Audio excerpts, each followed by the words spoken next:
YouTube. How you doing?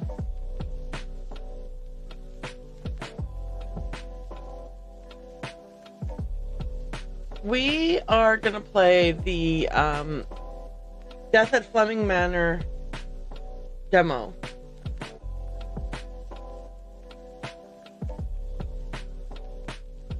And then we're going to play Penelope after that.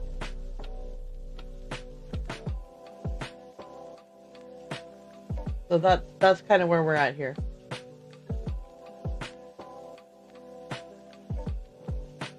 Yeah.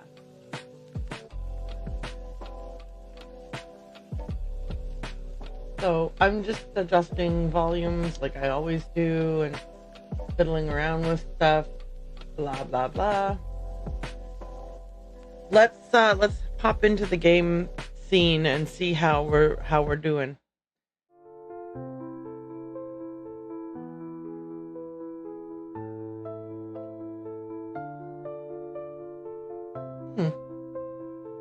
All right, nice music. I think the volume sounds okay. So let's go ahead and play a little bit of this. Coroner, a public official who investigates the cause of death.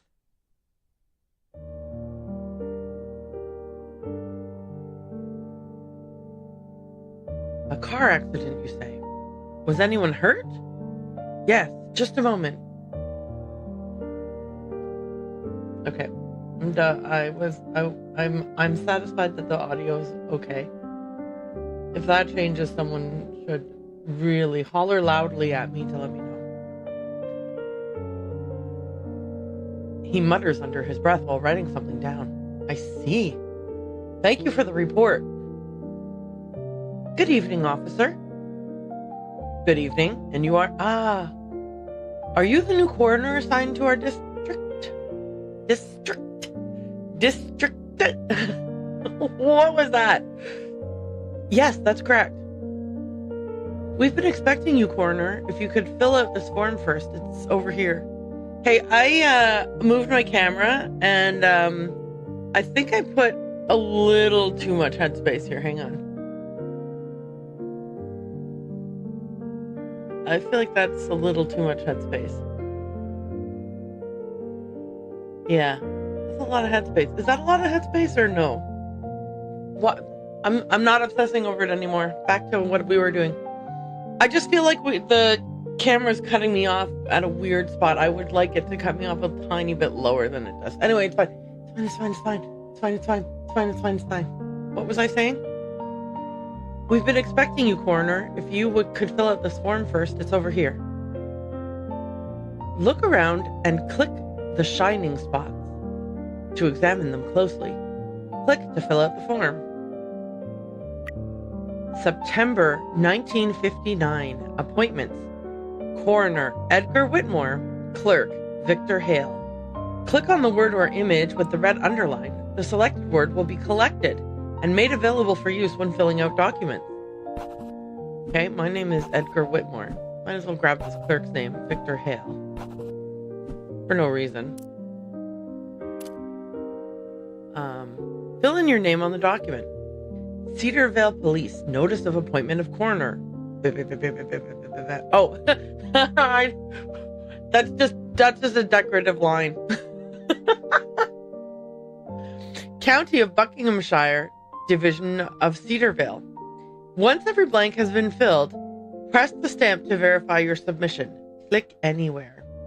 My name is Edgar Whitmore. Do you want to submit this form as is or review? Approved. All blanks have been filled in correctly. Okay. Oh, look, I've got a tea over here with 3 sugar cubes, a fountain pen, and an ink pot, and my stamp that says General Register Office, England.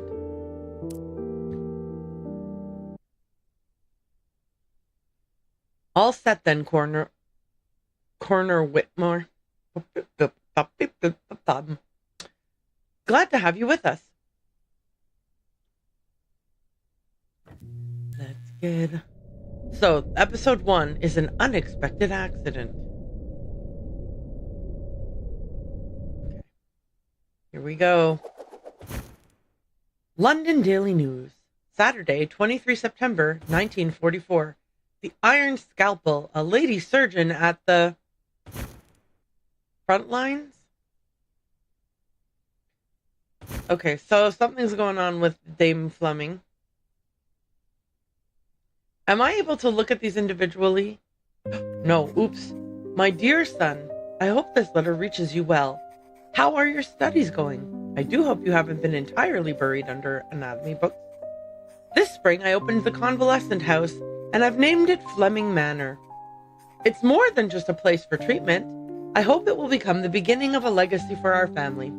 Your father would have understood that completely. It's already been 10 years since he passed, but not a day goes by that I do not think of him. This place isn't only for the patients, you know. I built it with something beyond them. I built it with you in mind. And when you're ready, I hope one day you'll take over Fleming Manor. I hear you're still rowing stroke seat for the boat club. It sounds as if it's keeping you even busier than dissection practice. Enjoy the upcoming regatta in August. Give it everything you've got. And once the race is over, do come visit in September. There's so much I'd like to show you. Always proud of you. Always with love. Mother. SF.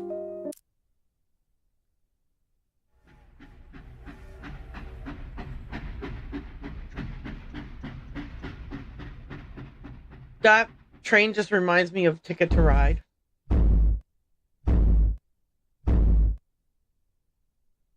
This man seems to be upset about something. Episode 1, An Unexpected Accident. As the new coroner of the Cedar Vale area, this is the first case under your watch. Examine the scene carefully, refer to the autopsy report, and record the truth. This is a demo version of episode 1 with parts of the full story omitted.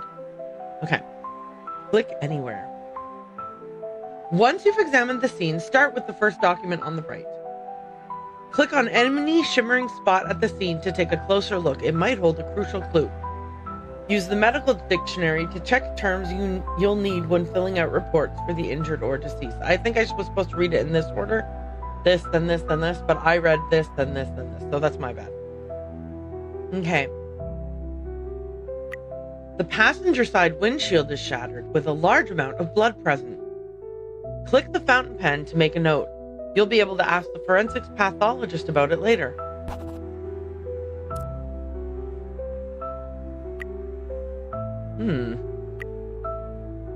Lakeside Junction, Fieldview Junction, Oak Hill, Cedar Vale Fork.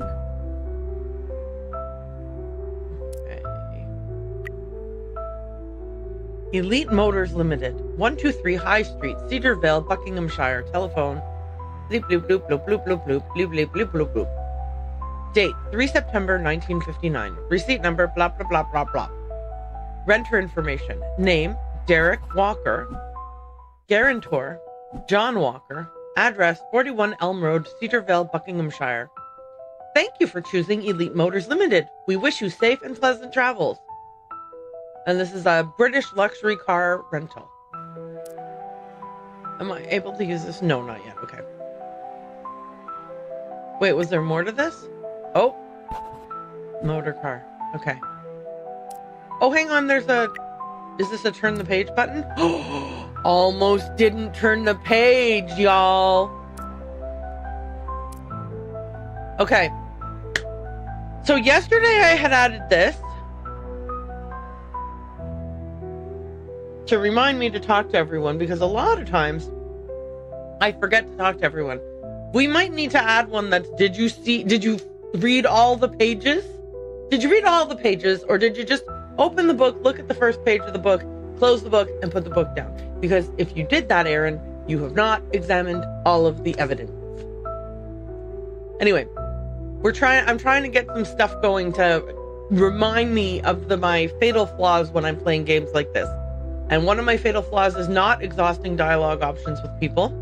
Another one is not looking at all the pages when you have a multi-page document. Anyway, Elite Motors Limited. Rental details. Vehicle type, Aston Martin DB4. Rental period, 2 weeks. Rental start date, September 3rd, 1959. Weekly rental cost, £45. Total rental cost, £90. 2 weeks times £45. Payment plan, 3 months installment plan. Total amount due, £90. Paid, £30. The first installment. Remaining balance, £60. Payment method, cash. Imagine back in the day when you were renting a car. Imagine paying in monthly installments for a car rental. Like, we don't do it that way now. I guess maybe you do if you rent it on your credit card, but then it's not the rental place giving you the thing. Anyway, okay, so that little button was a this thing can open and close button. Okay. Oh, there's some alcohol here, it looks like. A bottle of leftover alcohol. A small amount remains inside. Click the fountain pen to make a note. Okay, a purse containing a change purse, a lipstick, cigarette case and cigarettes with a name on it, and a letter. Dear Daisy, did Derek really come out with the Aston Martin DB4 last week? He must come from an impressive family. Is he from high nobility, or do his parents have a successful business? Considering that his job is a stockbroker, it seems like his parents might have built their wealth from a flourishing business. But the fact that you first met him at the old tavern is so dramatic. It feels like a scene from a movie. That place is literally an old budget pub. I wonder why he was there that evening. It's as if he was waiting for his destiny to meet you. Please share more details when we meet next week. But I'm so curious I can hardly contain myself. Best, Lauren. Well, if he's renting it, maybe his family doesn't have a lot of wealth. Maybe the rental of the car is to give the illusion of wealth. The Thames,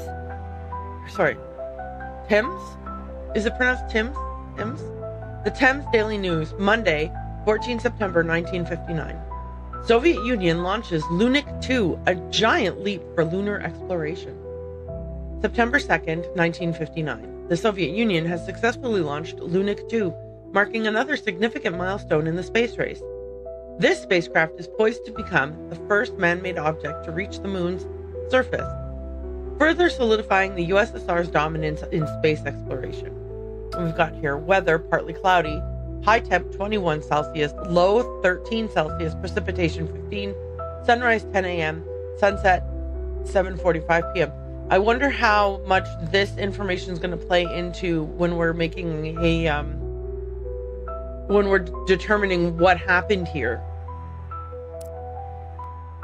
Okay, then we have a new convalescent retreat for the upper class, Fleming Manor. Opened last spring in Cedarville, Fleming Manor has quickly gained popularity among the upper class. Operated by renowned surgeon Dr. Sophia Fleming, it caters to society's elite. Despite its steep admission costs, most rooms are already occupied. Referring to patients as residents and wards as bedrooms, the manor allows full personalization of each room. Its beautiful grounds are ideal for socializing, quiet walks, and enjoying birdsong and blossoms.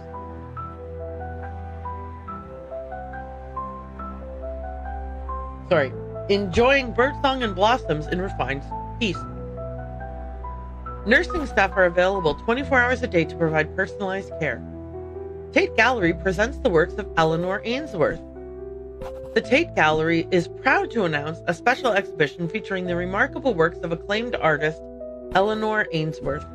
Ainsworth's vibrant use of color breathes life into both sweeping landscapes and delicately rendered portraits, reaffirming the central role of color in artistic expression.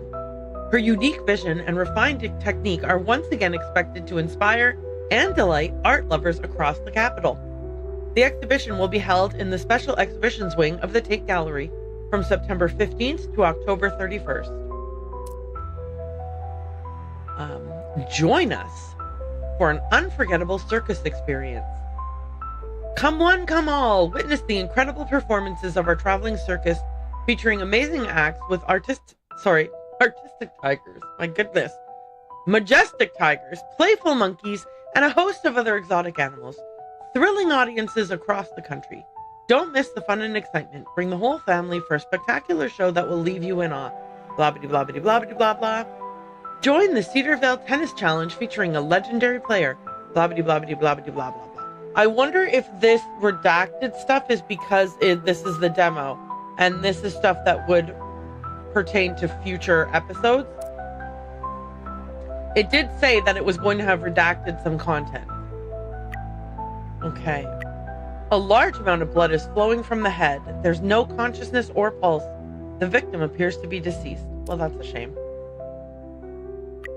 A small trace of blood is found on the steering wheel. Let's make a note of that. Okay. And then there's like a little arrows.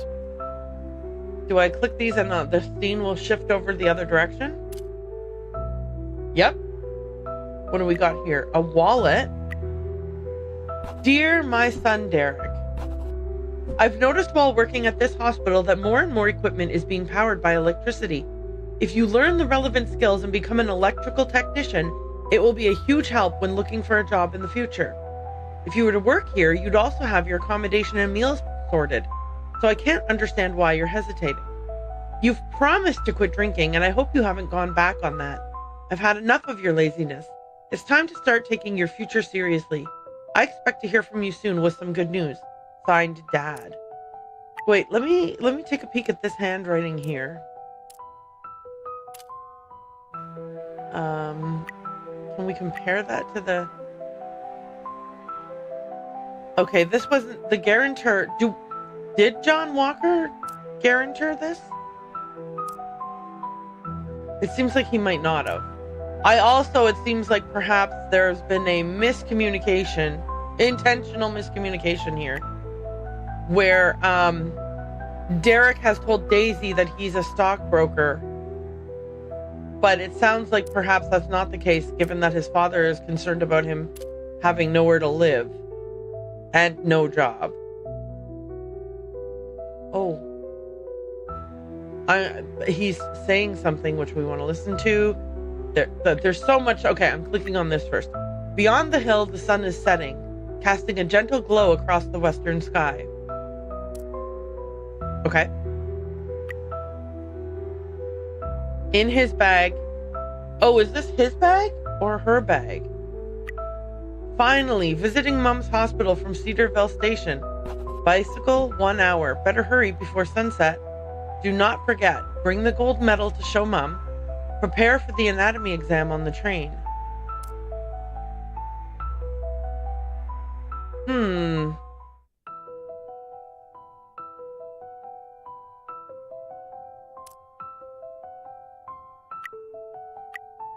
You're my son Derek. I've noticed while working at this hospital and more. Derek?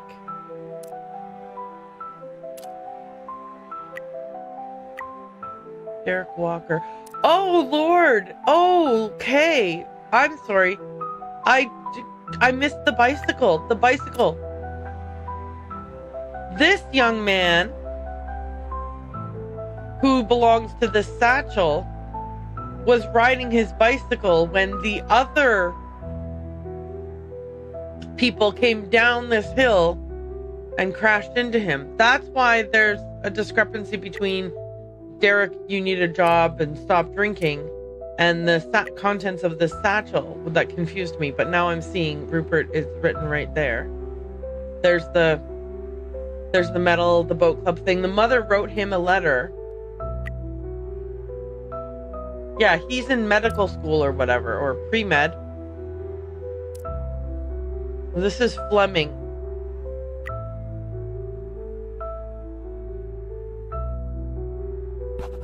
Oh, I missed the underline here on the name Rupert.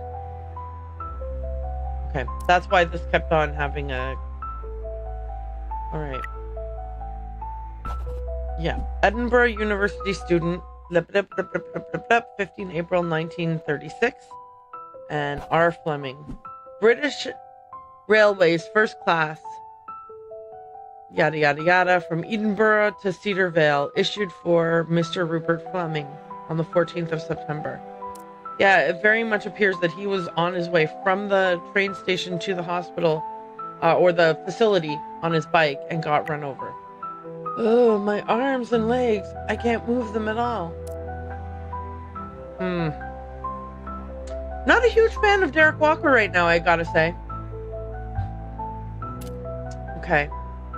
Her name is Daisy. The missing person is Derek Walker. This is Rupert Fleming. And I need to double check Daisy's full name.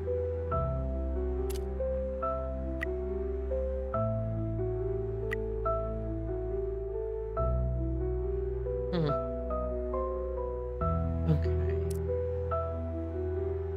Oh, Brown. Okay.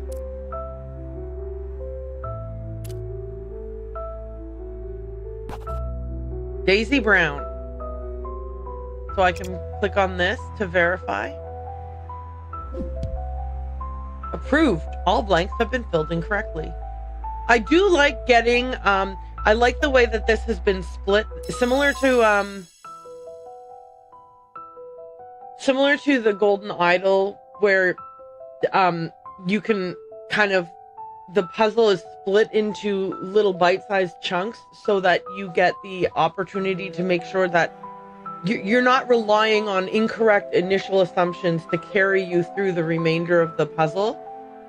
This has been confirmed. I am right that this is Daisy Brown. I am right that this is Rupert Fleming. And I am right that Derek Walker skedaddled out of here. I am going to make a guess that what happened is Derek was driving. Daisy was sitting over here in the passenger seat. The accident happened and Daisy was knocked forward, banged her head on this, and this is all Daisy's blood here. Derek climbed out of the car, dragged Daisy over to here, threw the liquor over into the other side, and left the scene. Okay. So there are still several more little post-its that we're going to gather, but it looks like this is what we have to click on next. Examining the body, it sounds like. Ah, you must be the new coroner. A pleasure to meet you. I'm Avery Quinn. I handle the post-mortem examinations. I look forward to working with you. We're going to look at Daisy Brown, a young female discovered in the driver's seat of the vehicle involved in the collision. And these are the pieces of information we have. I assume I just click here to continue. Yes. If you have any questions about the case, feel free to ask. I'll provide you with the most objective medical facts I can. Of course, your final judgment and official report will be yours to make. By the way, do you enjoy detective fiction? I've always had a soft spot for the supporting characters. The ones who stand beside the great detectives. Watson with Holmes, Hastings with Poirot. He's just getting started. I do like this young man. I do, young man. In fact, I do like detective fiction. Okay, so this is going to be I heard there was quite a bit of blood at the scene. I've sent the victim's blood sample to the lab. You can check it there. And the injured young man, I'll have his sample sent as well. Okay. The head shows clear signs of severe blunt force trauma, heavy bleeding, and multiple fractures to the skull. It looks like she took a massive hit, likely at high speed. Okay, sorry, that was the continuation of the head. The chest area is uninjured, no bruising, no compression marks. But didn't they say this person was found in the driver's seat? Yeah, you'd expect to find a giant steering wheel sized and shaped bruising all over this girl's chest, especially if her head was managed to hit something. Like, if this is how she landed and this is where she banged her head hard enough for the amount of bleeding that happened and for her to have passed away, she should have steering wheel shaped bruising on her, you know, from the other part of the steering wheel. I'm just saying. There's noticeable bruising on the knees, especially the left one. There's also some mild abrasion. It looks like she struck the lower dashboard area. These are typical for this type of frontal crash. Yeah, again, so she's got bruising here and here, but miraculously none in this area. Feels like there almost wasn't a steering wheel directly in front of her when the crash happened. Okay, so we can... A bottle in the car, then we'd better check the stomach. Recent contents may remain. After opening the stomach, no trace of alcohol, just a small amount of food. Looks like potato and some meat. This would be the bloodstain collected from the steering wheel. This is a tiny amount, but workable. I'll mix in some saline so you can use it for the test. Blood from the passenger seat, is it? Dried, but still usable. I'll rehydrate it with saline so it's ready for your analysis. For your analysis, not for urinalysis. We're not running urinalysis on a blood sample.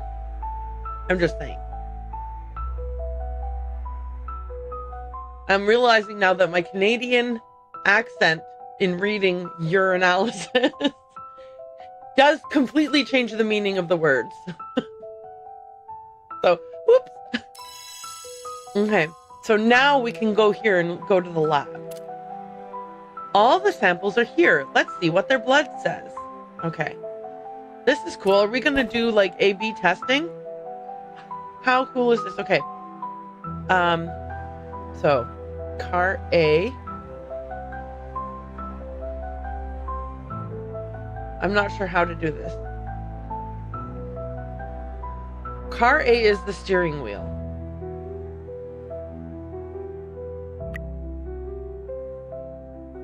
Okay, it worked that time. Okay. Passenger side windshield blood. Okay. Daisy Brown and Rupert Fleming. Okay. Not even remotely surprised. Okay. Agglutination observed. Now to enter the blood type. Okay. So this guy has type O. Sorry. This is type O blood. This seems to be type B blood. And this time seems to be type AB with an RH. Wait, hang on. No. Sorry. I did this wrong. This means the A and B antibodies exist, so it's an AB, and it has rhesus positive. This has only anti-A and rhesus positive. This one again, anti-A rhesus positive, and this one is type O negative. This is my blood type, O negative. Don't use that to do anything bad. Don't use that to steal my identity. Okay, let's do a double check that I understood how the antigens work.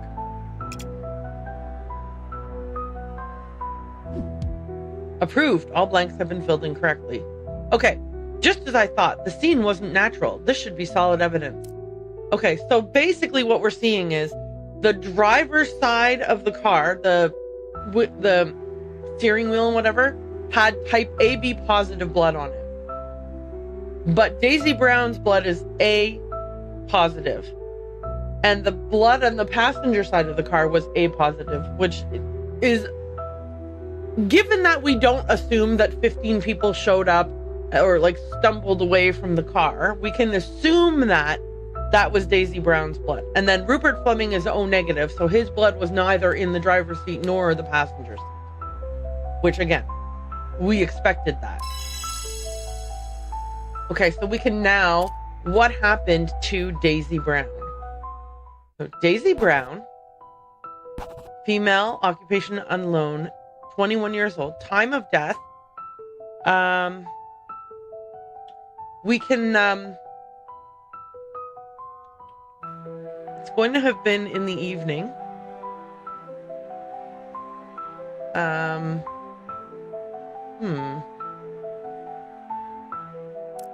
Oh, I type in the day. 14. Enter. Month, 09. Okay, the hour was... I need to look at the young man's ticket again. Hang on. His ticket's gonna give me a clue for the time. Here we go. Oh, no, that's not his ticket. Where's his ticket? Oh, right here on his person. Okay. So he was on the train between 10:15 and 6:15 p.m. Okay, and then the newspaper will tell us what time the sun was meant to set. 7:45 p.m. We can see that the sun is kind of mid-setting, so I think we can probably... Oop. I didn't mean to look at that yet. I think we can probably deduce that it is around 7 p.m.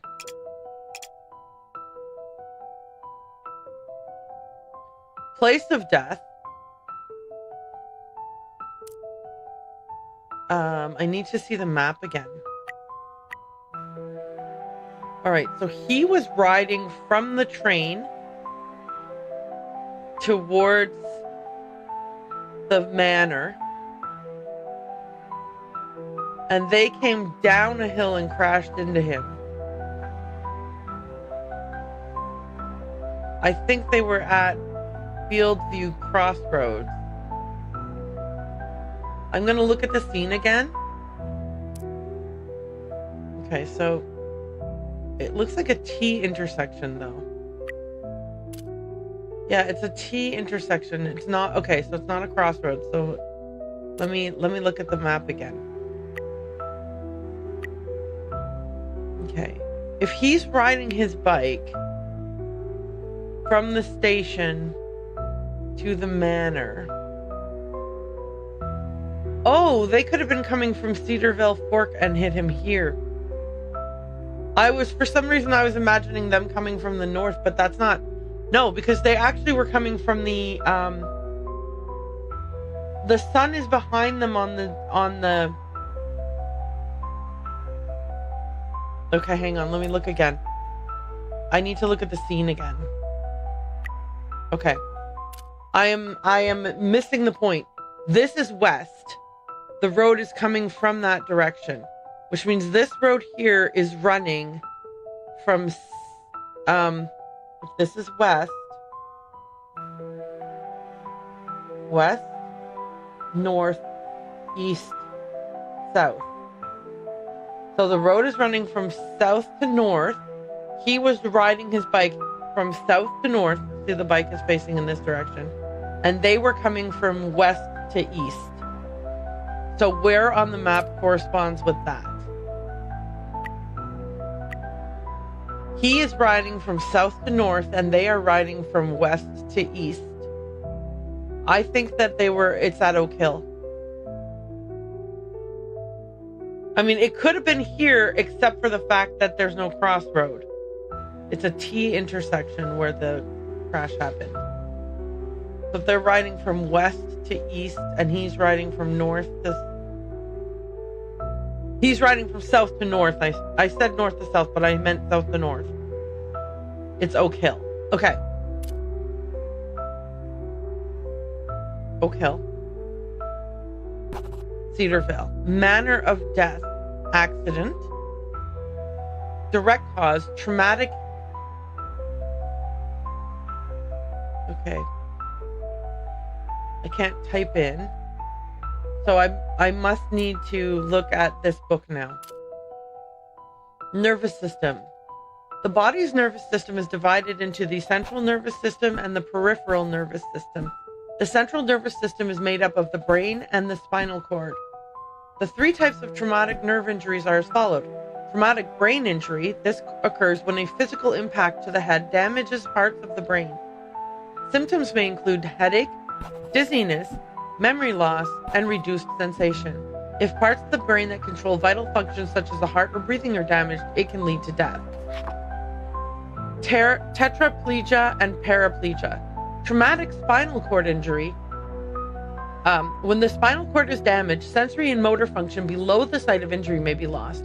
Injury to the cervical or neck region of the spinal cord can result in tetraplegia or quadriplegia, which is paralysis of all four limbs. If the spinal cord is damaged in the thoracic or chest or lumbar or waist regions, paraplegia, which is paralysis of the lower body, can occur. Peripheral nerve injury. Peripheral nerves refer to those nerves that connect the central nervous system to other parts of the body. When peripheral nerves are damaged, symptoms such as reduced sensation, abnormal sensations, or impaired motor function can occur in the affected area. For example, if the peripheral nerves in the left foot are damaged, the left foot may experience numbness or tingling sensations. Oh, here's where I would have learned about blood types, but I did it by guessing. Oops. Have you read everything, Aaron? Blood type. A blood type is an immunological classification system based on specific antigens and antibodies present in a person's blood. ABO blood type system. Blood types are classified according to the presence or absence of A and B antigens on the surface of red blood cells.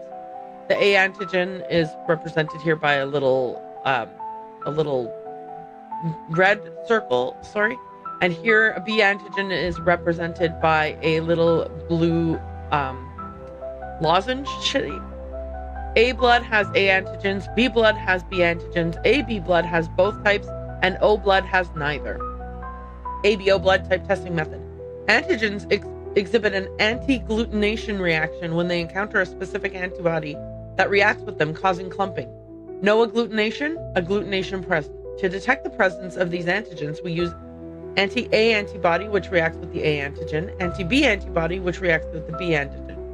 So if you have a reaction with anti-A, but none with anti-B, you're a type A. If there's no reaction with A, but there is a reaction with B, you're a type B. If there's a reaction with both, you're type AB. And if there's a reaction with neither, you're type O. The Rh blood type system. The Rh blood type is determined by the presence or absence of the Rh factor, particularly the D antigen on the surface of red blood cells. If the D antigen is present, the blood type is classified as positive. If the D antigen is absent, it is classified as negative. So with a reaction to anti-D, Rh positive blood will have a reaction and Rh negative blood will have no reaction. Practical blood typing. To determine a person's blood type, their blood sample is mixed with specific testing reagents, antibodies, and the presence of an agglutination reaction is observed. A control group is also used where saline without any antibodies is mixed with the blood sample. Regardless of blood type, no agglutination should occur in the control. If agglutination is observed in the control, it suggests the blood sample is contaminated and the test results cannot be trusted. Okay, so any result where agglutination happened in the control is an invalid result. And then the other results are if it A and D, it's A positive. If A only, A negative. If B and D, it's B positive. If B only, B negative. If A and B and D, then it's AB positive. If A and B and no D, then AB negative. O is no reaction to A or B, and then it's either positive or negative based on D, blah, blah, blah. Okay. Let's go ahead and talk about her head injury. The cause of death was a traumatic brain injury.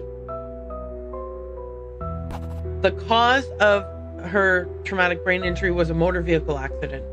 If a motor vehicle accident, check 1. Was she a driver, passenger, pedestrian, or unknown? We can say passenger.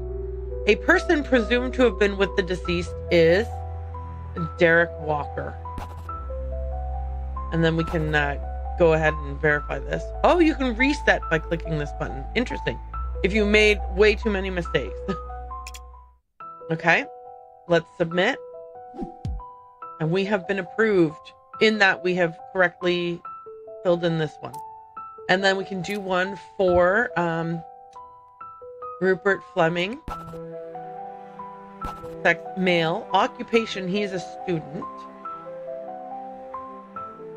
And his age is, we saw that he was born in 1936, correct? Let's look on his, in his wallet. April 15th, 1936. and it is now 1959, so he is 23 years old. Oops. 23. Present illness, main symptom. He said he couldn't feel his legs or his arms, correct? Oh, my arms and legs, I can't move them at all. Okay, currently he is tetraplegic. Cause of A is a traumatic spinal cord injury. Cause of B is physical impact to the cervical region. Cause of C is a motor vehicle accident. And then I have to mark what's paralyzed. There we go. We marked the paralysis area. There's a second page for him. In case of traumatic injuries, type of accident, transportation, fire, drowning, poisoning, fall, or other, was a transportation. Time of discovery, 7:40 p.m., September 14th. Time of accident is estimated to be 30 to 60 minutes earlier. Place was Oak Hill, Cedarville, Buckinghamshire. The patient was riding a bicycle when he was struck by a vehicle, motor car, there we go, and fell. Note, Sophia Fleming's only son. Okay. And then now we can verify this. Approved. All blanks have been filled in correctly. Okay. It appears you've completed the paperwork. Well done.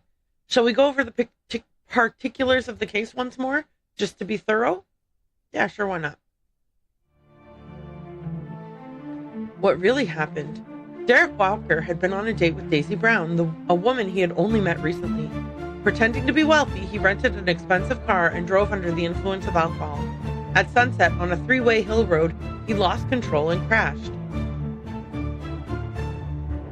Just before the collision, Derek instinctively turned the steering wheel to the right to protect himself. Daisy, seated in the passenger seat, struck her head violently against the windshield and died instantly. Rupert Fleming, a young man riding his bicycle, was hit hard by the speeding vehicle and sustained serious injuries. Though Derek hit his chest against the steering wheel, his injuries weren't life-threatening. Realizing he had caused a fatal accident while drunk, he moved Daisy into the driver's seat and fled the scene. But in his panic, he dropped his wallet and left behind the rental car receipt. A small trace of blood on the steering wheel did not match Daisy's blood type. The wallet and receipt both bore Derek Walker's name. The truth was written in blood, and it couldn't be hidden. All right, that was the demo. What did everyone think? Can I just say I flippin' loved it, and I cannot wait for this game to come out. This is the kind of puzzling game that I really excel at. You still have to, like, I'll still have the problem of rushing through things and not reading everything all the way through, but I find that this is my speed of puzzling game. And I really like that. I like that things aren't always exactly what they seem on the surface level. I like that there's like a use of a science mechanic in it to like really, examine things and get to the bottom of things and stuff. I think that's going to be great. I am very, very excited about this. I cannot wait. Okay, so I'm going to switch on over to my just chatting screen while I change up the names of things, so that we can get ourselves organized to play Penelope Pendrick. Penelope Pendrick is a great game. I am very impressed with it. And I also am acknowledging that I excel at Death at Fleming Manor style games, and I don't excel at Penelope Pendrick type games. The Penelope Pendrick games are a massive challenge for me.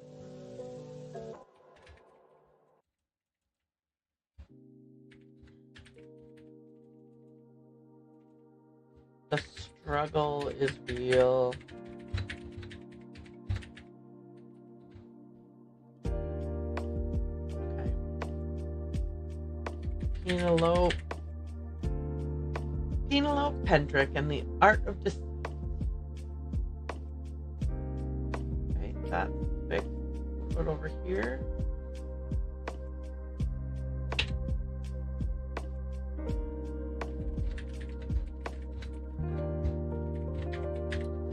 What are we heading into part 4, right? My goodness.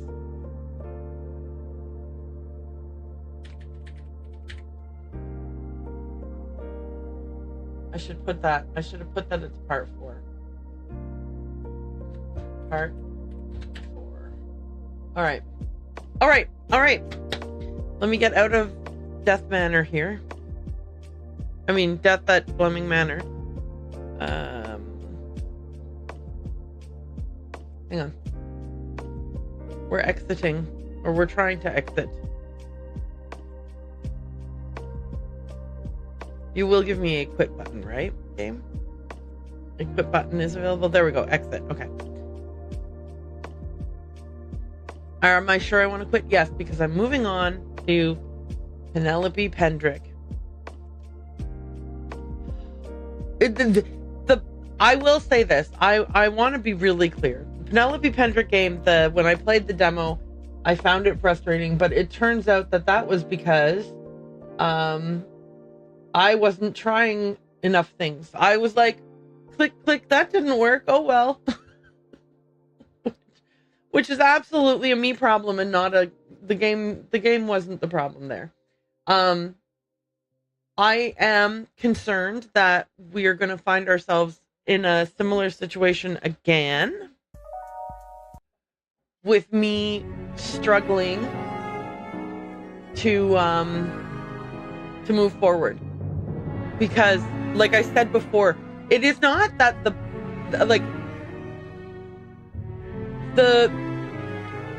types of activities required to move forward in games like Penelope Pendrick and the Art of Deceit are things that I don't always instinctively think of doing. So I have to overcome my ingrained intuitions of what I should be doing next.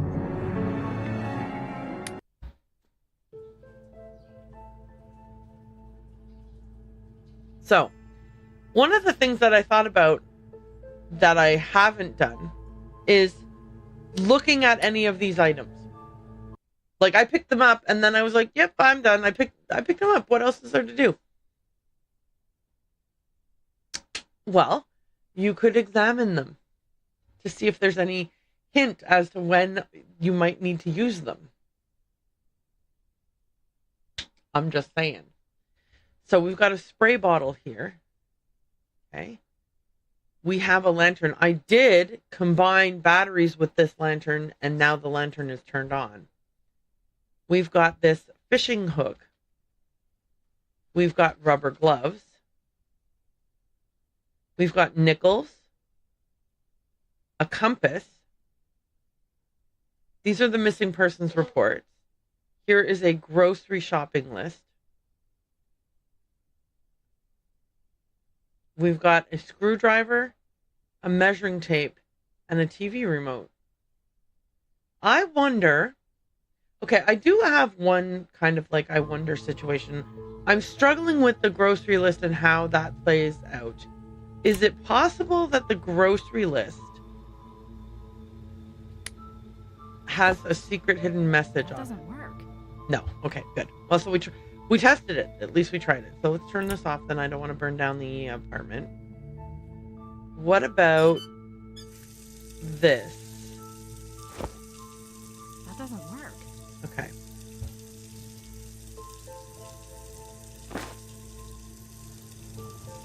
No. Okay. But at least I tried it.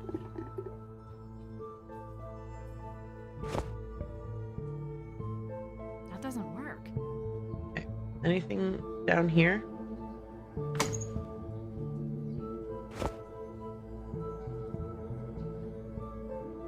Okay. You can't click on the bucket at all. Never mind. All right. I just wanted to give it a shot. I feel like the thing that I am meant to figure out next is this.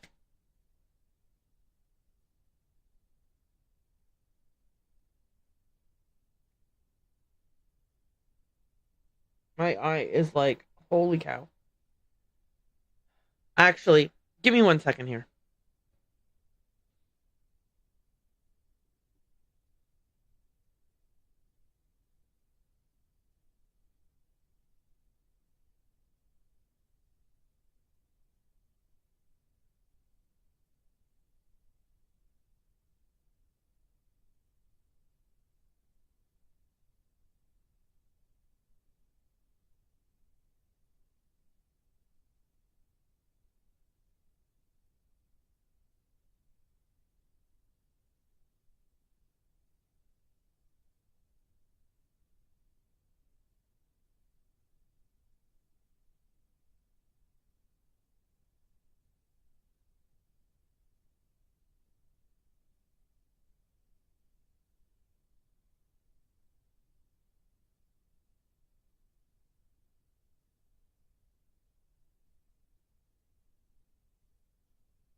Okay, I just used my allergy eye drops. So that should help my eye not be itchy. So, okay, so as I was saying, this is a grocery list written on bold depictions art gallery letterhead. We have spoken to the guy over at Bold Depictions, and he has told us he does not he eats out every meal and does not like grocery shopping. He said it's a waste of time, blah blah blah. So we can assume that this grocery list is some kind of a mnemonic he's been using to save a code of some kind. Now we know that there is a painting in his gallery that is of fruit, and it has even the word shopping in the name of the painting. I don't remember the name exactly, but he's got that in his gallery, and that particular painting has hinges on it on one edge. So my assumption is if you were to turn that painting on the hinges, behind it there would be a safe, and perhaps the different fruits that are in that painting reveal the code for that safe. But we can't do that while he is there. Like when we go to the gallery, he's there and you can't interact with the painting in any way. But we have a note suggesting that we might want to try to go to the art gallery. Sorry, find a way into the art gallery while Colin's not around. So that is the thing we need to do.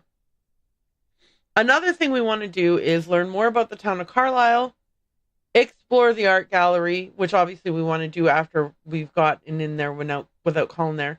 We need to figure out the meaning behind Gerald's list of books. We've kind of figured out most of the meaning. We are missing a number that I believe we will be able to find in Charles Dickens's A Tale of Two Cities, number 6. Oh, sorry, no. My apologies. In the picture of Dorian Gray on chapter 12. But Mitchell is currently reading the picture of Dorian Gray, And so we have to figure out how to snoop through his things, which I believe means we are required to create a diversion. And the diversion, the hint for that is in a children's storybook called Jenny's Spider, where Jenny wants to steal cookies from a cookie jar in the kitchen, and she lures her mom out by pretending there's a spider in the pantry. So those are things we have to do. And then we have to fix Gerald's carnival game. Hi, Unky Dank Memes. Thanks for the lurk. There's a carnival game in the back room of the bookstore that is broken, and we are meant to fix it. We've got all of these items that we have picked up along the way, but so far I don't have any uses for them. So I don't know what to do next. So we can try calling the different people on our phone list to see if that gives us anything. So we could call Sergeant Russell. 555-7283. I don't need to talk to him right now. This is just because of my very, very strong habit of not talking to everybody that I need to talk to. So we are trying to overcome that by making sure that we actually have exhausted people's dialogues. Hello? Hi, Mrs. Davies. It's Penelope again. How are you holding up? Hi, Cassie. As well as can be expected.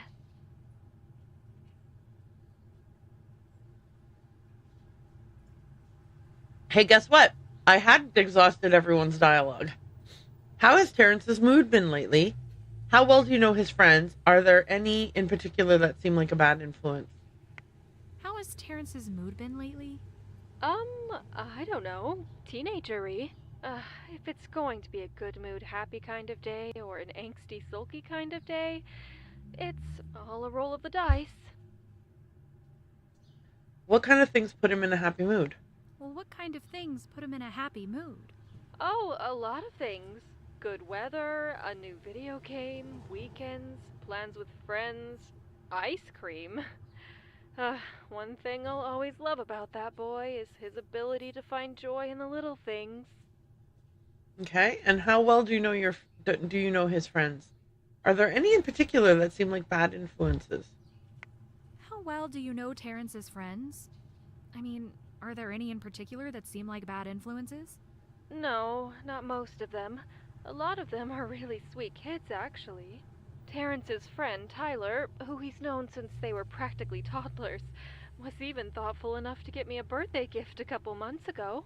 But I do worry that Terrence will start to become bored with his old friends, the good kids, and seek out more, excitement.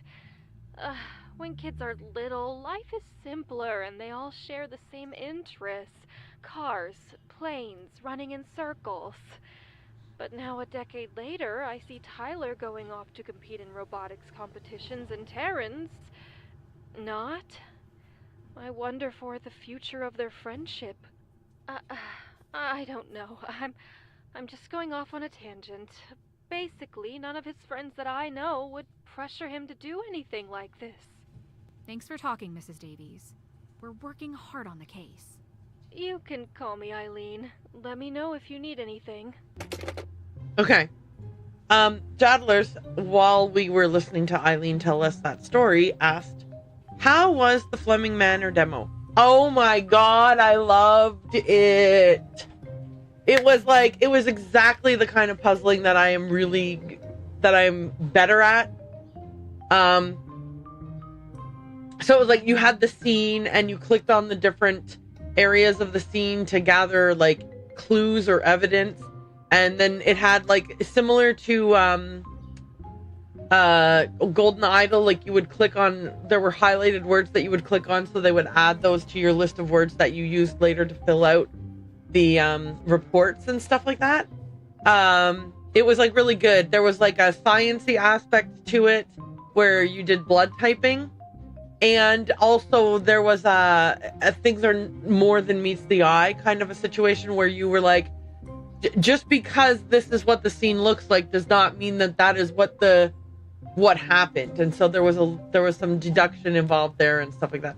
So yeah, I'm really excited. When I got the email this morning from Steam saying that the demo was available, I was like, oh, that's the first thing I'm doing. That's the first thing I'm doing. So I'm really excited. Yeah, I've had the game on my radar for a couple of months now, waiting for it to come out. So glad to hear it looks promising. Oh yeah, it looks fabulous. Cassie, thank you. It looks so good. I am very, very looking forward to it coming out. Add so many varies. Very, very, very times 1,000 looking forward to it coming out. It looks like it's going to be great.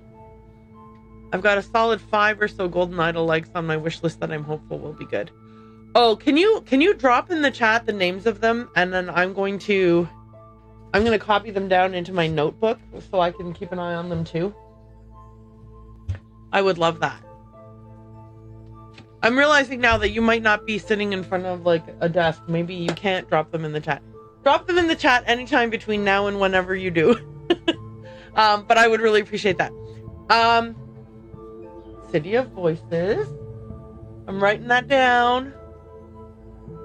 Okay. Golden Idol like game. Okay. City of Voices. I bet I have these on my wish list. Like if they're wish listable, I bet I have them on my wish list too. Confidential killings. Funerals for the sun. And if I don't, now I'll be keeping an eye on them. I do love that look, as much as I'm not a massively huge fan of ads that know my habits and track me and whatever, it is a little bit convenient when you get an ad when you're on Reddit or whatever that's like, hey, we saw you like this game. Do you want to wish list these other games? And I'm like, listen, as much as I don't want you tracking me, yes, I do want to wish list them. Thank you. So, I'm just saying. I definitely wish list a bunch of things that pop up because they're like, you like Golden Idol, you might like this. Okay. Thank you so much for the list. Obviously you saw I wrote them all down. Okay. So we have reached out to the mom again, so that unlocked some stuff, which means perhaps there's new dialogue with Sergeant Russell now. I don't need to talk to him right now. Okay, that's a bummer. We should also make sure that talking to Eileen that one time did not then unlock another hidden... Like, in case I'm 2 phone calls behind on her. This is Eileen Davis. No, I was not. Okay, cool. Cool. Call back later. Thanks. I don't think that we can reach John Brad. I think something, I think that there's something a milestone has to be met before we can call this guy. But I'm going to try him again anyway, just in case.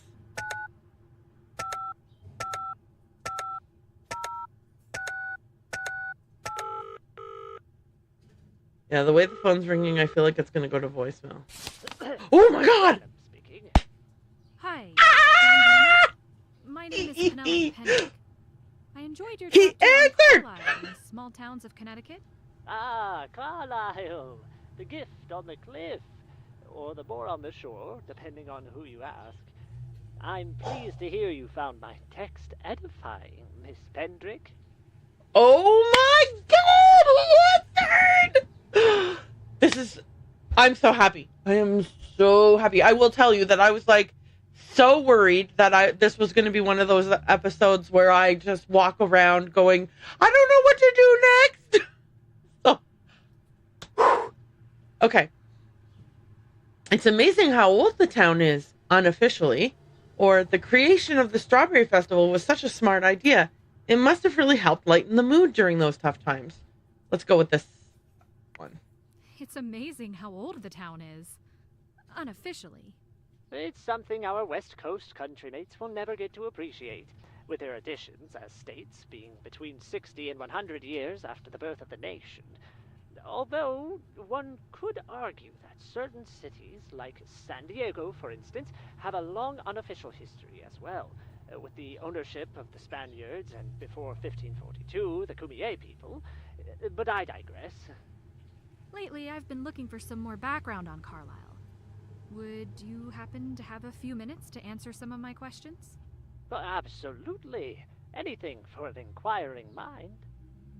Okay. Oh my God! Imagine me. Well, I think that I have to reach a certain milestone, and I'm sure I haven't reached it yet. But let's just give this guy a call anyway and see what's what. And then he answered. Oh, he answered. Okay. Everyone, calm down. It's all good. It's all good. Chill out. Keep your cool. Thank God Penelope doesn't. Thank God that I am not impacting Penelope's behavior over the phone. There is a piece of hair that has dried in such a way that it's curling into behind my glasses and touching my eye.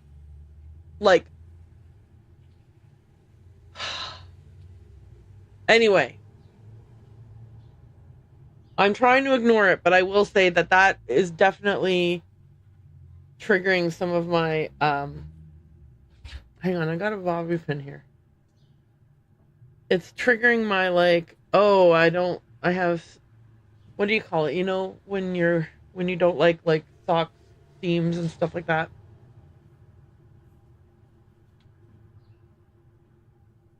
This is not important and has nothing to do with the game. Does my hair look really stupid like this? Also not important and nothing to do with the game. If my hair looks stupid, you guys laugh at me from over there, but don't tell me. Okay. The part that stood out most to me in the chapter was about artist MC Escher. Is there anything more you can tell me about his time here? Is there anything else notable about Carlisle that isn't included in the chapter? Are there any places around town that are notoriously dangerous? I think that this graphic where it's just a right angle means you can ask all three of these. So I'm going to go ahead top to bottom. The part that stood out most to me in the chapter was about artist MC Escher. Is there anything more you can tell me about his time here? I always find it amusing how few Carlisleans know about this fascinating tidbit of information. It's unclear if Escher worked on any pieces during that time, but it's unlikely due to his health. Do you think Escher made an impact on the town? Do you know anything about the family that housed him while he was here? What else do you know about Escher's life? Do you know anything about the family that housed him while he was here? I know that they must have been genuinely good-hearted people, because they certainly didn't take him in for the publicity. During my research for the chapter, I was hoping to find more on these elusive people, but newspapers and reports all describe Escher staying at an undisclosed location, out of respect for the family, and to ensure he had a peaceful recovery. It ended up being a dead end. At the time, yes, but to be honest, I gave up the search quickly. While it would have been a nice little addition to the chapter, I had plenty to include as it was. This might be asking too much, but is there a chance you could send me some of these newspapers you reference, so I could do a little of my own digging? You know what? I'll do you one better. You must be busy, because most people are. So when I have some free time, I'll reopen the topic. I haven't had a date with a microfish for some time now. Talking about this subject has reawakened my curiosity. Well, that would be amazing. Thank you, Mr. Branham. I'm happy to help. And please, call me Branham. Mr. Branham was my father's name. Although, he's been dead for 10 years now, so I likely inherited the copyright. Do you think Escher made an impact on the town? Do you think Escher made an impact on the town? Yes and no. Carlisle was merely an unintentional pass-through on his way to more important cities. There are newspapers from that time and region stating that he had to cancel his lectures and was laid up in the area, suggesting that there would have been enough public knowledge to cause interest and speculation among townsfolk. But as I mentioned, this knowledge faded out over the decades, so lasting impact, I would say not. Okay. What else do you know about Escher's life? What else do you know about Escher's life? A warning in advance, this is a subject for which I only have approximate knowledge. Cool. Let's see. I know that he was born in the late 1800s in the Netherlands. I believe he studied architecture for a few years before switching to graphic design. Oh, here's a fun fact. Escher had no mathematical background whatsoever, but his artwork is so undeniably mathematical that it attracted the attention of Roger Penrose, a famed mathematician. You might have heard the name Penrose in regards to his work with the impossible triangle. So that alone is kind of interesting because we've met the girl who lives across the hall from us. She is a student of architectural engineering and mentioned that one of the things she likes about it is the math. We've also met the guy at the gallery who is a painter who he did some kind of design course, but he ended up not liking the math. And I think it was architectural design, but I'm not 100% sure. But he ended up not liking the math and switching into art. And so there's some parallels here between those two individuals and MC Escher, which is interesting. Is there anything else notable about Carlisle that isn't included in the chapter? Is there anything else notable about Carlisle that isn't included in the chapter? I could go into detail about the politics of the early settlements, but in terms of more recent history, it depends on what you consider notable. Well, what do you consider notable? Let's see. Here's one. In the 1970s, South Point Lighthouse, one of the older lighthouses in the U.S., was sabotaged. This caused quite a few boating accidents and a couple deaths. It was discovered that Greenpeace wannabes had painted the spotlight green to protest overfishing. If I recall, a few were successfully jailed for manslaughter. I am not saying that I disagree with the desired outcomes. But I think that causing public hazards that result in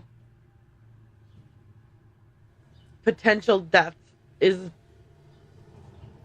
possibly not the right way to get a message across.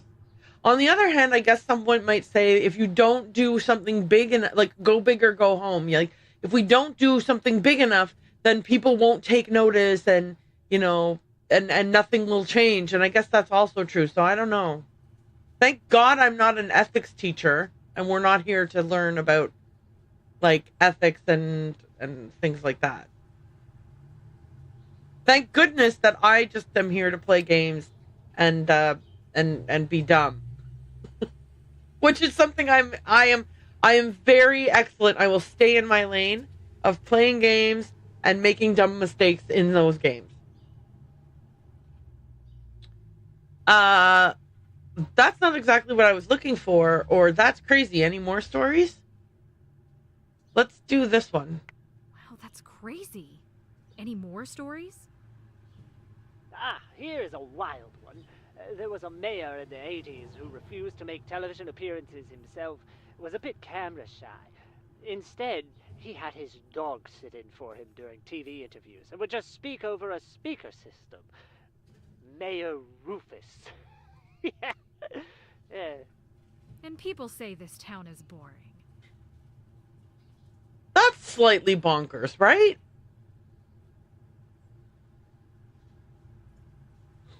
Are there any places around town that are notoriously dangerous? Are there any places around town that are notoriously dangerous?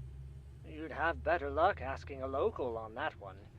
I don't live in the area, so I don't have anything to add in that department. You don't live here? But you seem so knowledgeable. Well, I don't live in Adolf Hitler's basement, yet I know a fair bit about World War II. Got me there.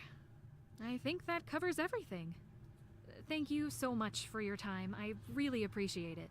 Yes, and thank you for giving me the chance to listen to my own voice. Call me egocentric, but it is one of my guilty pleasures. When I track down this mystery family, I'll give you a call. Good luck on your research, Miss Pendrick. Oh, one last thing. Do you remember receiving a phone call from someone named Gerald Cook? Well, the name doesn't ring a bell. Okay, thanks anyway. Talk to you later. Okay, that actually, I'm so excited about that. Okay, so we should have updated notes now. The last time I read my notes,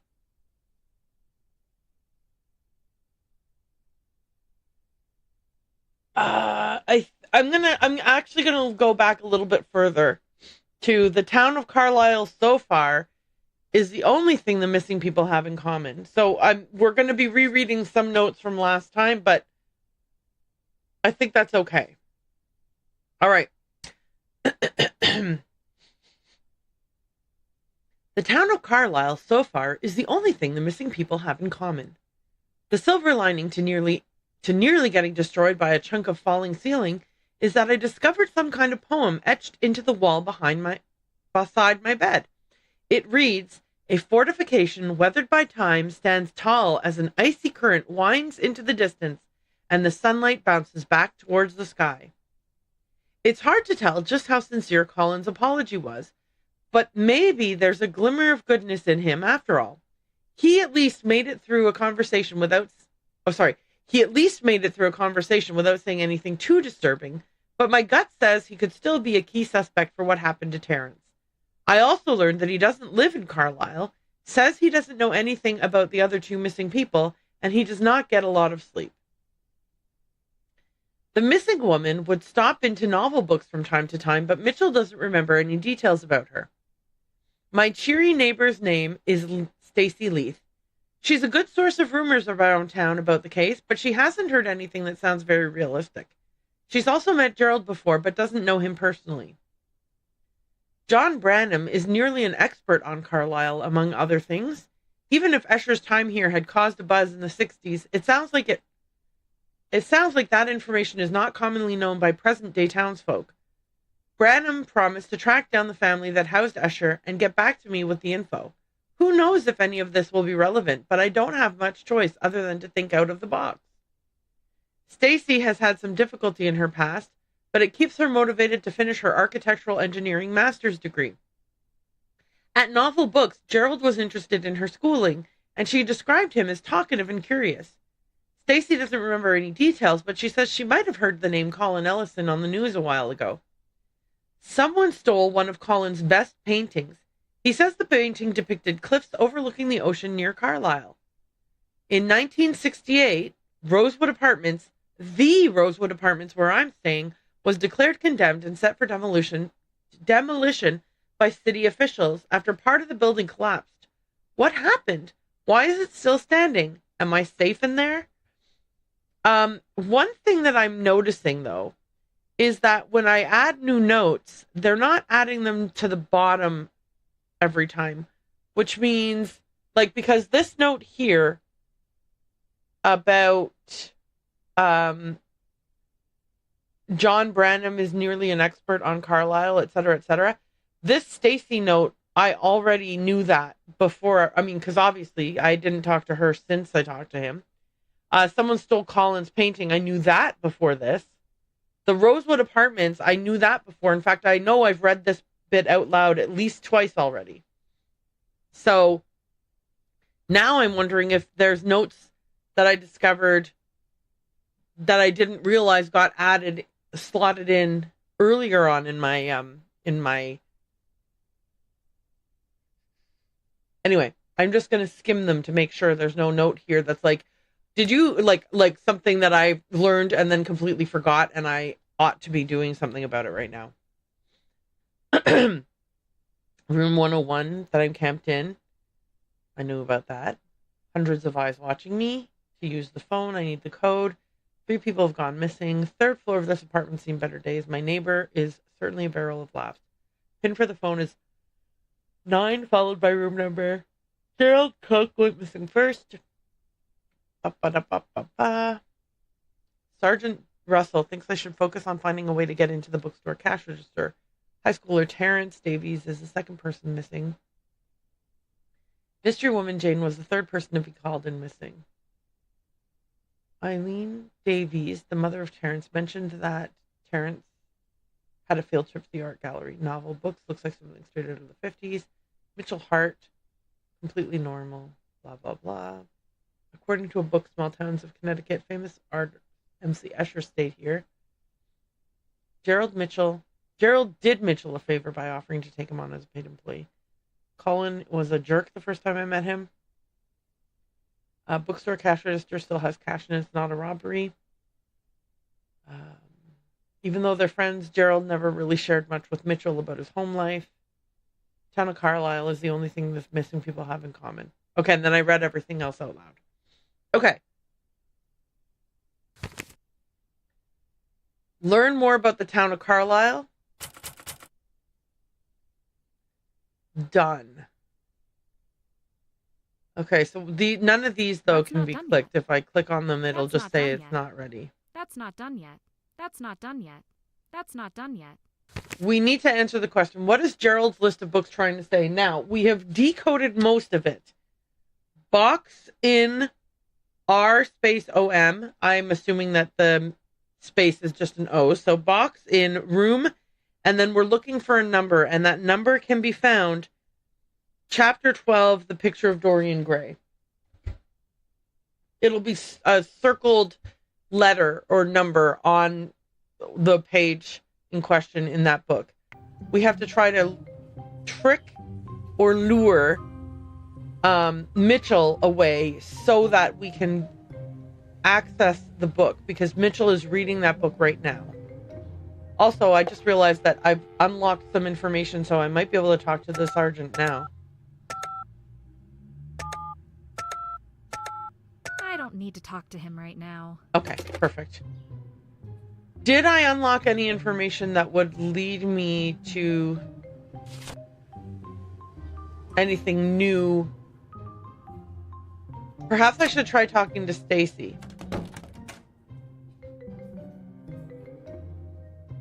I thought that was my front door, but it's not. This is the front door. Here's Stacy's apartment. It would be rude to knock now. Oh, hang on. Oh, it's almost 9 p.m. Why don't I go to sleep and I will knock on Stacy's door in the morning.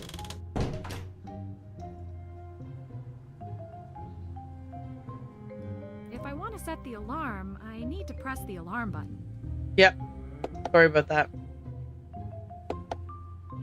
That's almost bedtime. You're right. That would be a silly time to set the alarm for.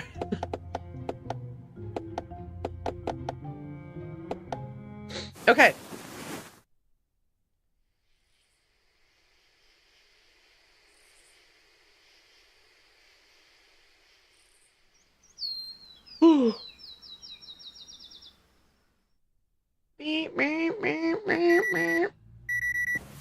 Okay. Let's go see if we can talk to Stacy at 9:30 a.m.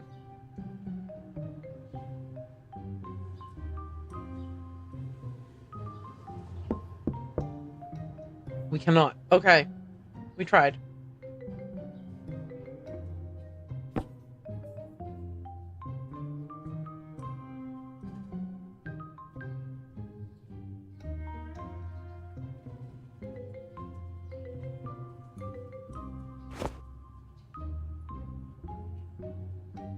Okay. I've noticed that certain things, the cursor is a dot, and then if something happens in the plot that allows you to now access that thing, the cursor changes. So there are places where like like where you need to return later to try that thing again, whatever thing you were thinking of trying. For example, climbing this ladder and doing something in the ceiling. I think I have to unlock that as a thing to do before the cursor will change into a hand or whatever it'll change into. Okay. I guess I'm going to try novel books again.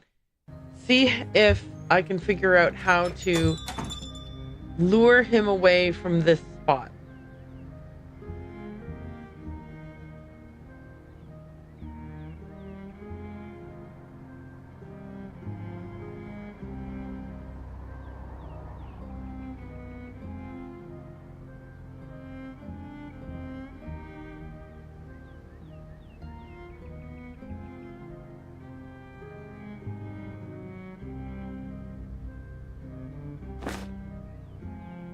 Nope.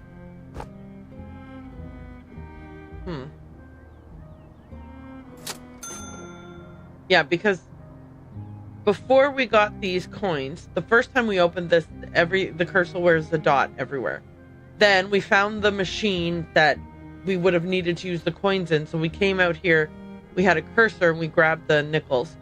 Then when we came, now that we're back, it's back to being a regular, like you can't interact with it. So I think that means that does, so it doesn't necessarily mean that I would not be able to interact with the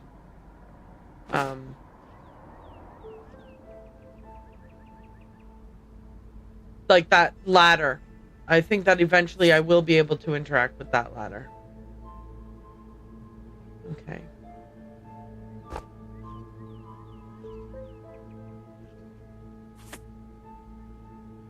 I don't know what to do.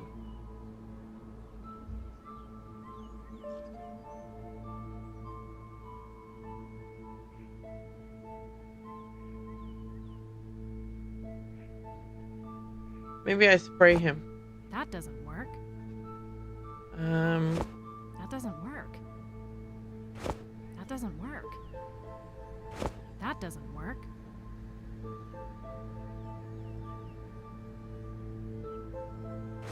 That doesn't work. That doesn't work. That doesn't work. That doesn't work. That doesn't work. I mean, I didn't think any of these things would work.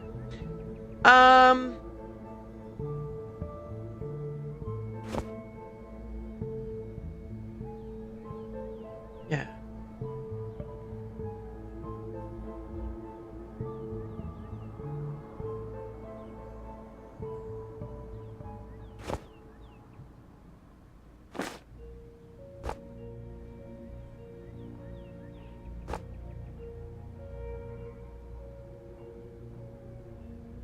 Okay.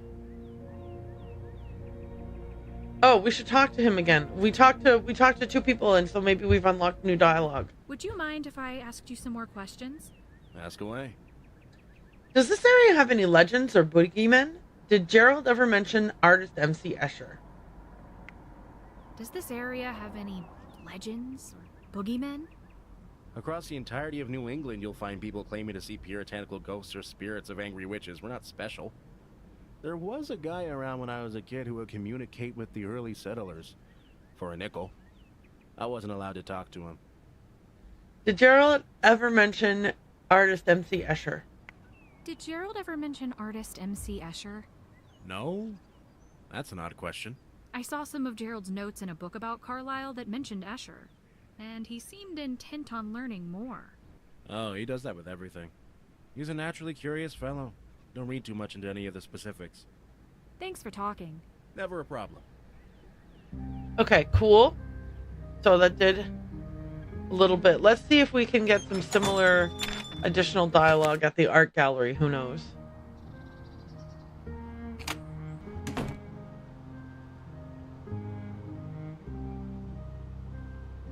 Oh, no.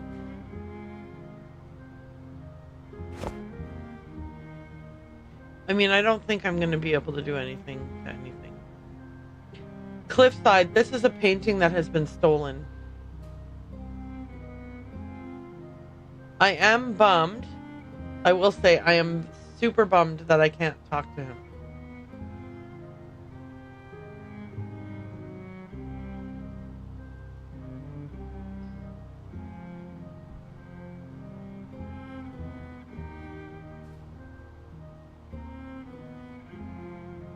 His art style is also all over the place. This is the painting over...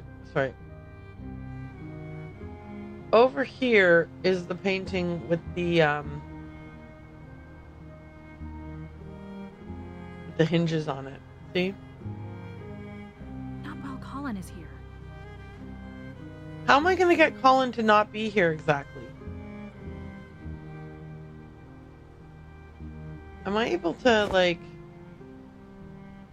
No, you can't talk to him either. Okay. That is a real shame.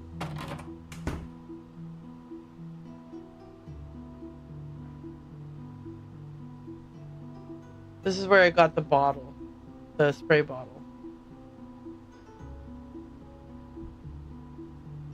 Yeah, you can look at these, but you can't really do anything else.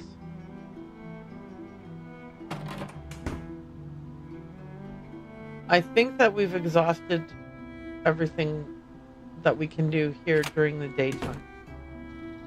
Okay. So now I am at that point that I was talking about earlier where I walk around and go, I don't know what to do. I don't know what to do next. I don't know what to do next. I do not know what to do next. Why was this in the garbage can here at it was in this waste paper basket right here? Why? Is that important? Who is E?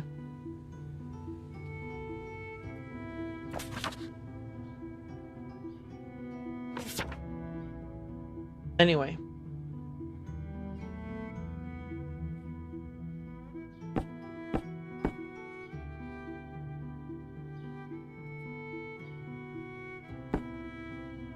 There's only one room up here that we were ever able to get into, and it was room 203.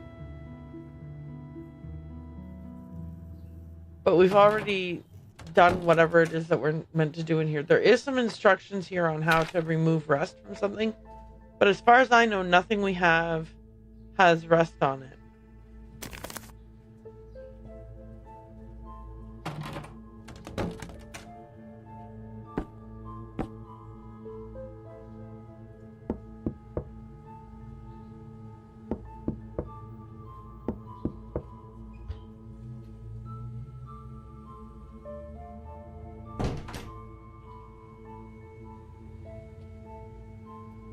If anyone has any ideas how to get into the gallery or how to distract Mitchell so that we can grab the book of the Dorian Gray book and grab the number from it, I would love to hear that.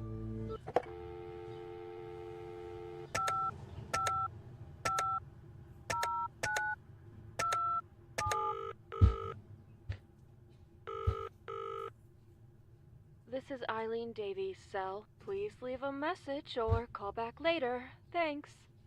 Okay.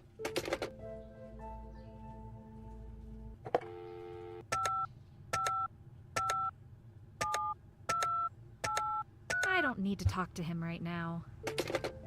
All right. I mean, if you say so. I feel like we are completely stumped right now and should take any help we can get from anyone. But if you think that we're fine and we don't need any help, I guess who am I to argue with you? That doesn't work. That doesn't work. That doesn't work. That doesn't work. That doesn't work. That doesn't work. Mm-hmm. That doesn't work. That doesn't work. That doesn't work.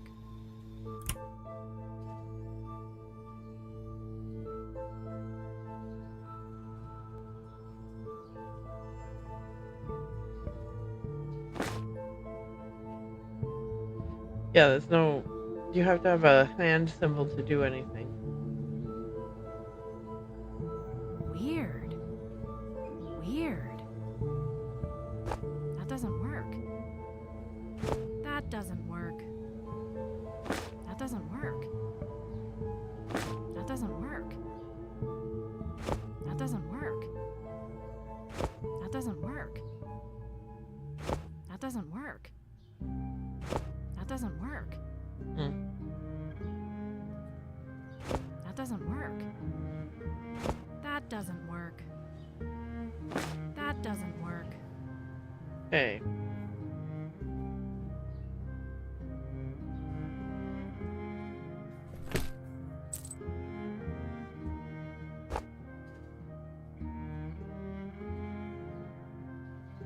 Yeah, I don't think you can do any... You can't interact with anything that doesn't have a cursor when you hover over it. So...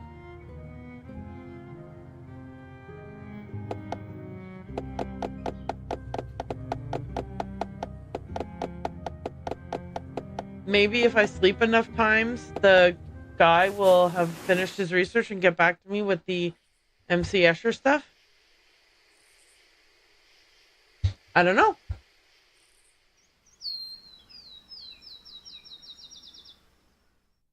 I mean, in the meantime, of course, those people have been missing for days and days and days because I have slept several times in an effort to try to get the story to move forward.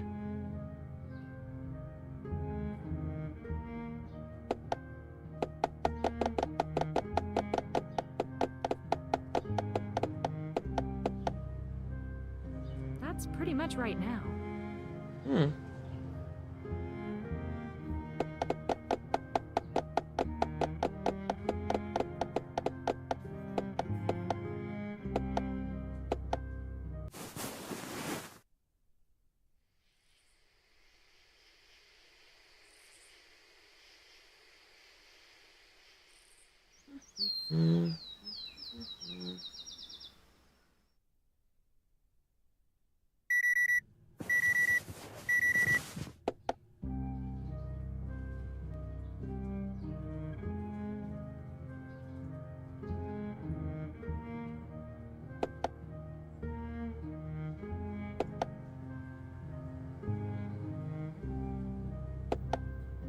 Yeah, I don't know what to do next.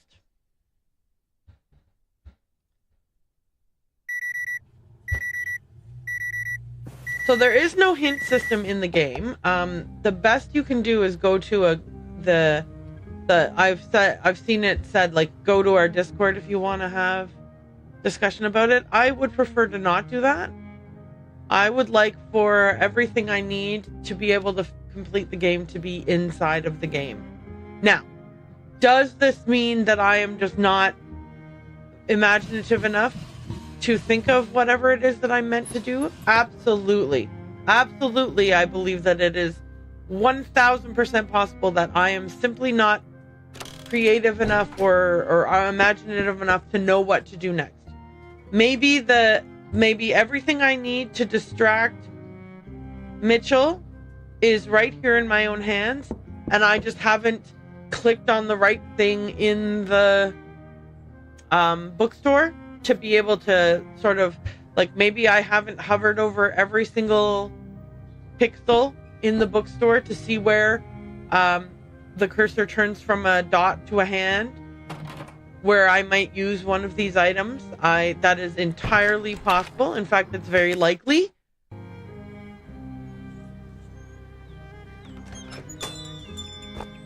That doesn't work. But at the same time, That doesn't work. That doesn't work. you know, That doesn't work. I feel like if you're going to cause That doesn't a work. distraction, That doesn't work.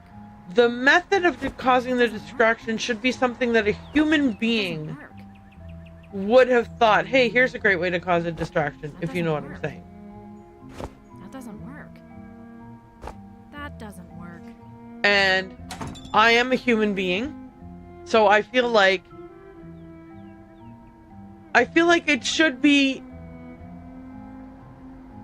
I'm not I'm not the smartest human being in the whole wide world or the most cunning, I guess. But I feel like that there should be some method, like whatever it is I'm meant to do next.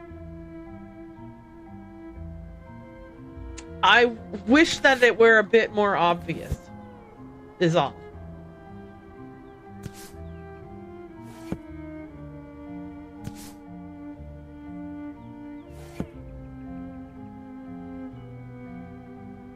Just even the slightest smidgen more obvious would be great.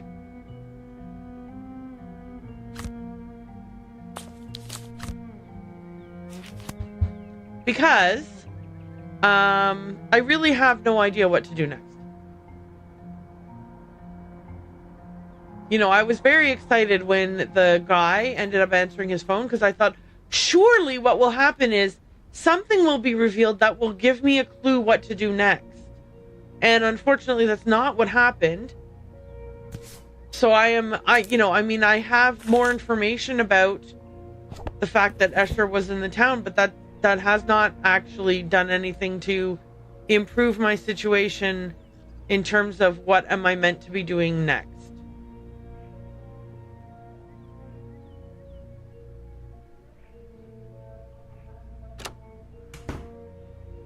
So I am assuming then that the issue is that I have not hovered over every pixel of every frame in the bookstore to discover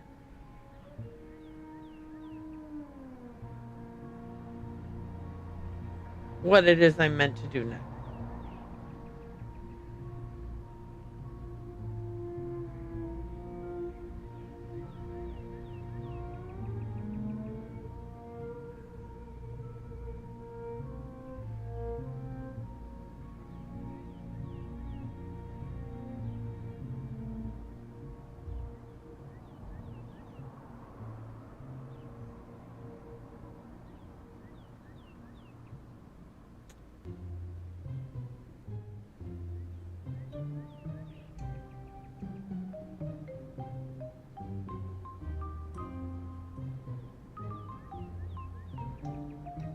Alright, it doesn't look like whatever it is happens on this screen. Can I turn? No, I can't turn in either direction. So, now we will do that again here.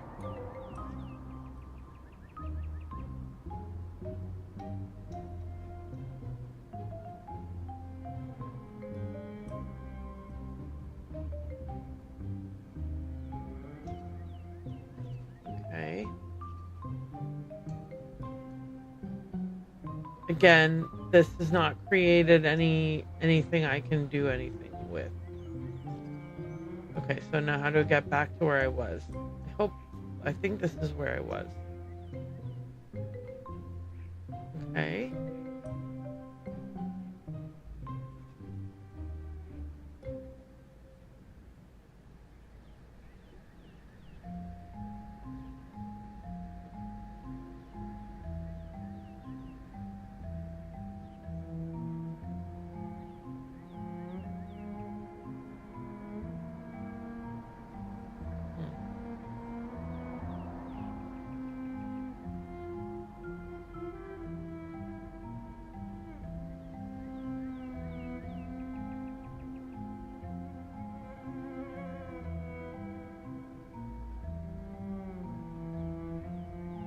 Okay.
Okay.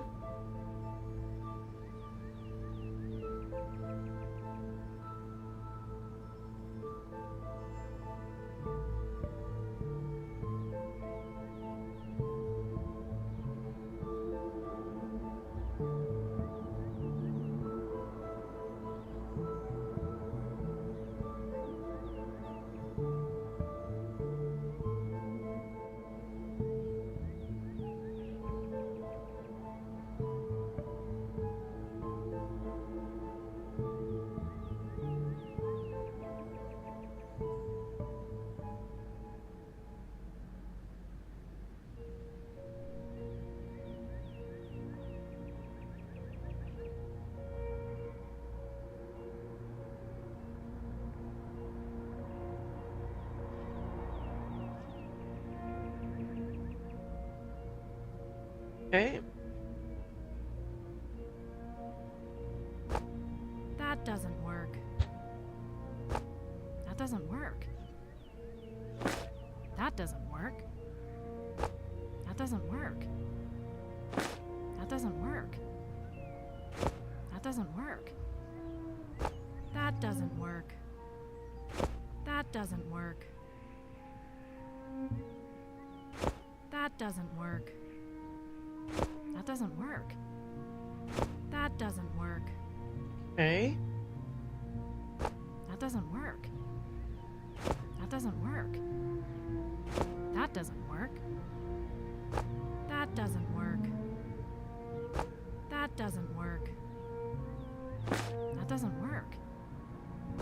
That doesn't work. That doesn't work. That doesn't work. That doesn't work. That doesn't work. Okay. So there is nothing to do with that.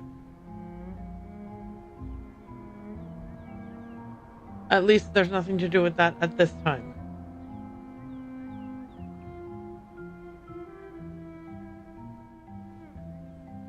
Okay. Right.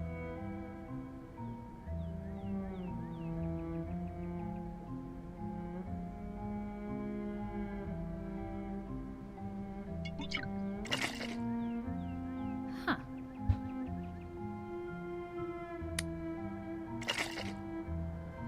Huh. That doesn't work. That doesn't work.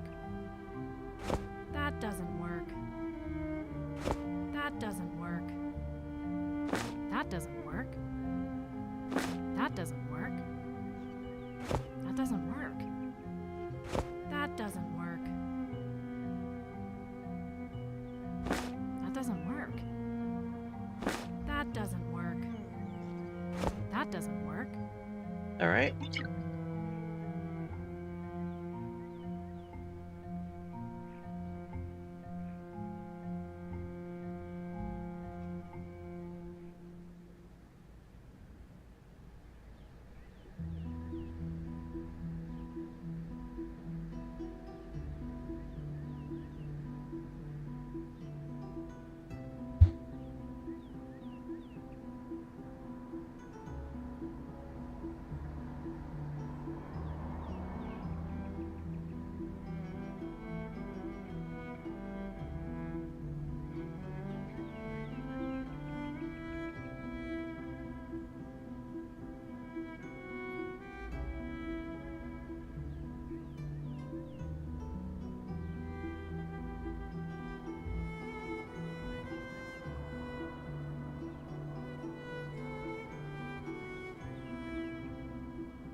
I would love to know where he got a parking barrier from, though.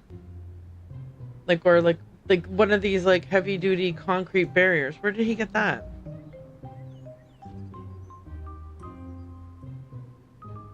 Okay. This lets me turn around, which means it's going to be a bit more problematic for finding anything interactable. Because, like, as you hit the edge, the screen's going to turn. Okay, let's just stick with the middle part of the screen here, I guess.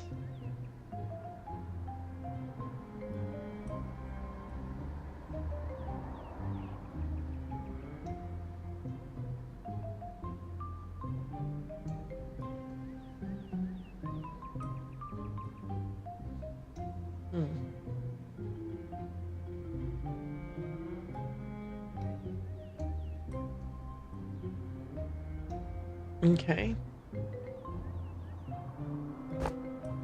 That doesn't work. That doesn't work. That doesn't work. That doesn't work. That doesn't work. That doesn't work. That doesn't work. That doesn't work. That doesn't work. That doesn't work. That doesn't work. Okay.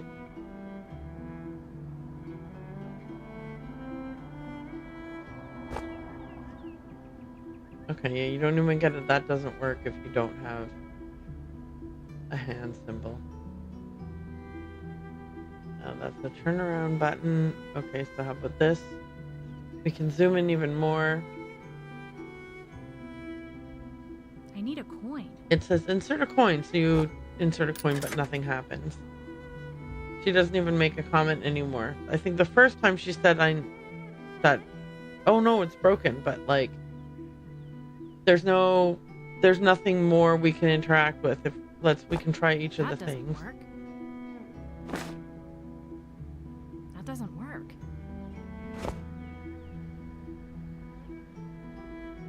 Yeah. That doesn't work.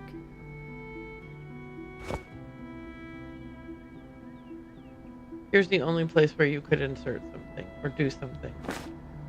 That doesn't work. That doesn't work. That doesn't work. That doesn't work. That doesn't work. That doesn't work. That doesn't work. That doesn't work. We can't do anything here. So we're supposed to repair this machine.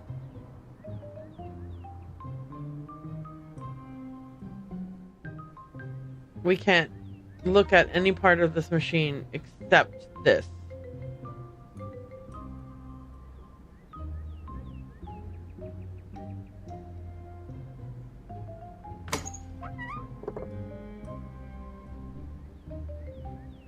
I can't remember what we got out of here, but something that we got out of here.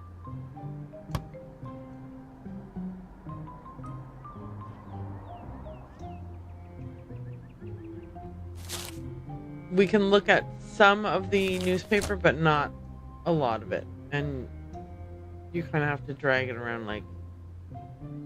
Anyway, I looked at that before. You can't look at any of the other stuff.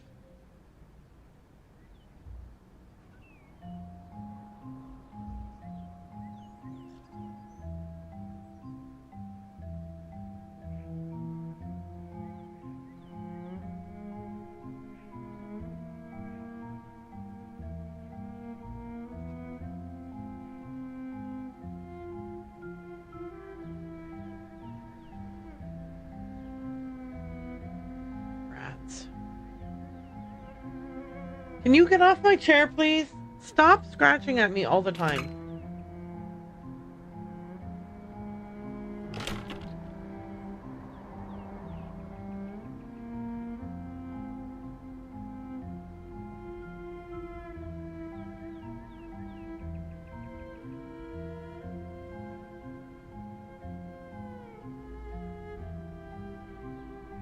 I wonder what we could do, or... I mean, nothing. We can't do anything here, but I wonder if we were meant to be able to do something there. I can look at this photo. Nothing else here is interactable.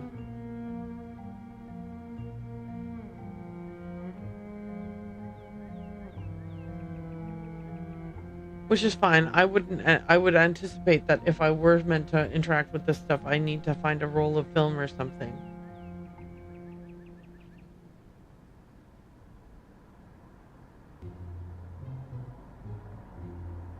We can look, we can zoom in on these, and we can zoom in on these, but we can't actually do anything with any of them.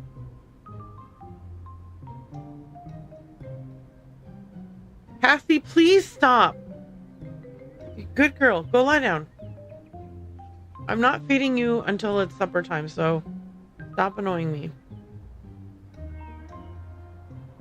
Okay. Anyway, the point is that there really is, I don't think, anything interactable that I have missed in here.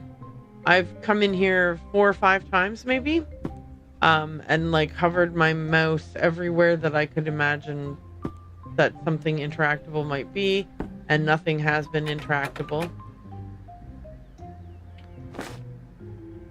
That doesn't work. A lot of things you can zoom in on, but like that, it's kind of just, I don't know if it's a red herring or if later there'll be something useful, but there's a lot of things you can zoom in on just to look at them and nothing else. So I don't know what to do. And there's obviously lots of stuff that you can't even zoom in on. Like,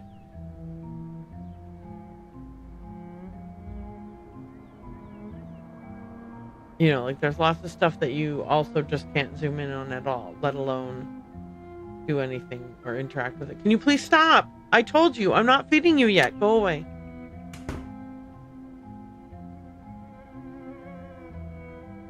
And stop scratching at everything all the time. Okay. So, how do I distract this guy so that I can grab the book he's reading?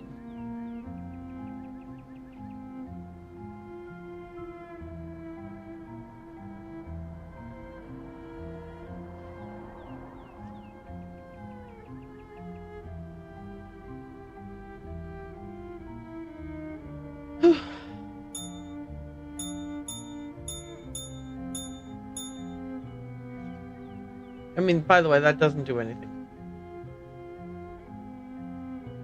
I've already tried that.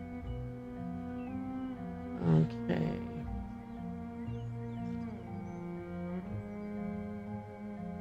Anyway, so if anyone has any ideas of what to do next in this game, please feel free to tell me. In the meantime, I am going to end stream here because I've exhausted my patience for trying to figure out what to do next. Perhaps there will be somebody playing a similar game that we can join. In the meantime, I'm going to say goodbye to everybody over on YouTube. Goodbye, YouTube. Thank you for joining me today, and I hope you have a wonderful Thanksgiving.